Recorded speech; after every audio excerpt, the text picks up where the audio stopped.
Hello and welcome once again to Red Gaming Tech. My name is Marta and I'm here once again to give you your daily dose of the latest gaming news. I have some rather interesting news for you today concerning the PS4. Sony has given US GameStop stores the go-ahead to accept an unlimited number of PlayStation 4 pre-orders this weekend. And this is following a memo allegedly leaked to game trailers today. CVG verified with several GameStop stores that for this weekend at least, Sony has advised the retailer to dismiss any previously defined PS4 allotment limitations and accept all pre-orders.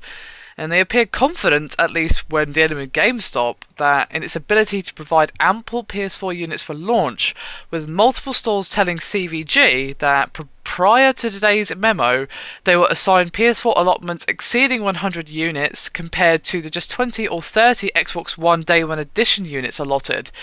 But the really strange thing about all of this is that this is seemingly at odds with recent concerns expressed by high-up people in Sony that they may not be able to meet up with the huge demand for the console. Even the CEO, Andrew House, warned last week that PS4 demand may well outstrip supply following their very well-received showing at E3, and CEO Jack Tretton even mirrored this statement, saying that Sony may struggle to manufacture enough PS4 units to satisfy consumer interest. Stores did suggest, though, that new limitations on pre-order allotments may be reintroduced on Monday, June 24th. So it literally is just this weekend where they're accepting every single pre-order that comes into a US GameStop.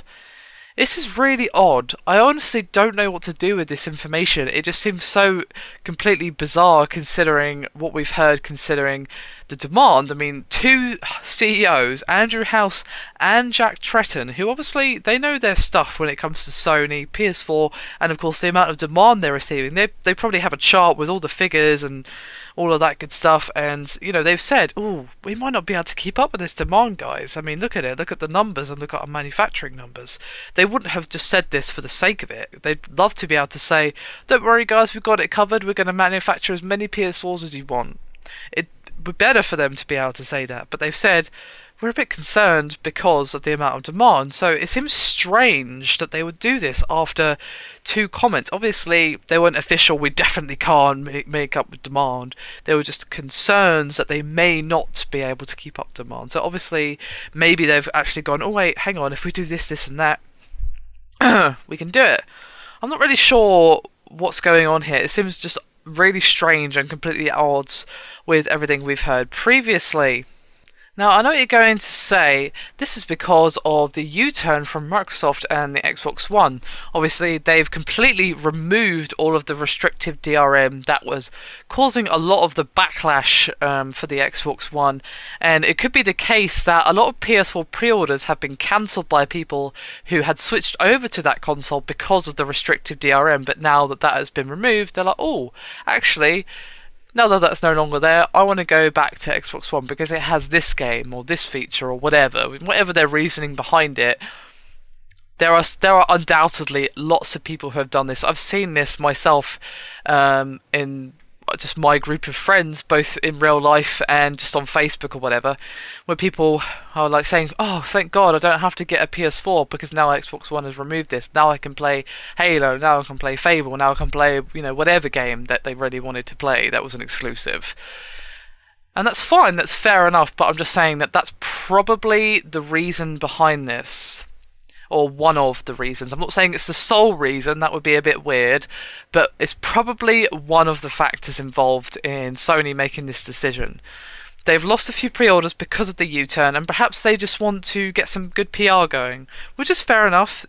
At the moment, leading up to the launch of these consoles, it is all a PR game. The PR machine is in full swing, and they've lost a little bit of momentum considering Microsoft's U-turn, and now they're trying to recover it. Cool, fair enough. But the only downside is, if those concerns by Jack Tretton and Andrew House were actually legitimate, or turn out to be, yes, they were right, we cannot keep up with demand or what have you, then that's going to be a problem and is going to lead to more dissatisfied people if the pre-orders cannot actually be kept up with at all.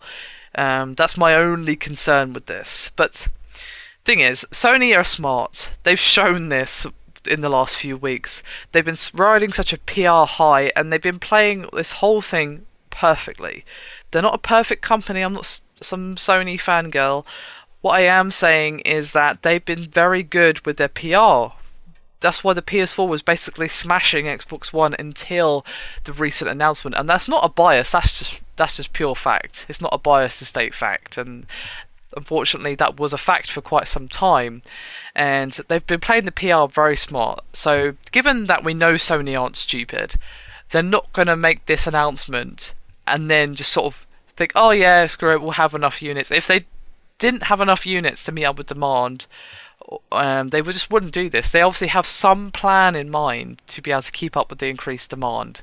Otherwise, they would not do this, because they know, okay, we've lost a little bit of a footing because of Xbox, but it's cool. We can, we've still got a good lead on them. Let's do this, and they don't want to then damage themselves further by pissing off people by saying, yeah, unlimited pre-orders this weekend, but not actually being able to meet up with that promise, because that would do more damage than good. So I'm sure they've got some sort of plan in mind. I just have no idea what it is. It just seems like this is a really odd piece of news, and it just seems really strange considering what we've heard. Be curious to hear your guys' thoughts on this, to be honest. How do you think this is going to turn out, and what do you think the other reasons are behind this particular decision? Do you agree with my statement that this is probably to do with the recent U-turn from Microsoft, or do you not agree? Be curious to hear your thoughts as always. Anyway, that's me done for this video. I hope you enjoyed. Thank you very much for watching. I'll see you next time.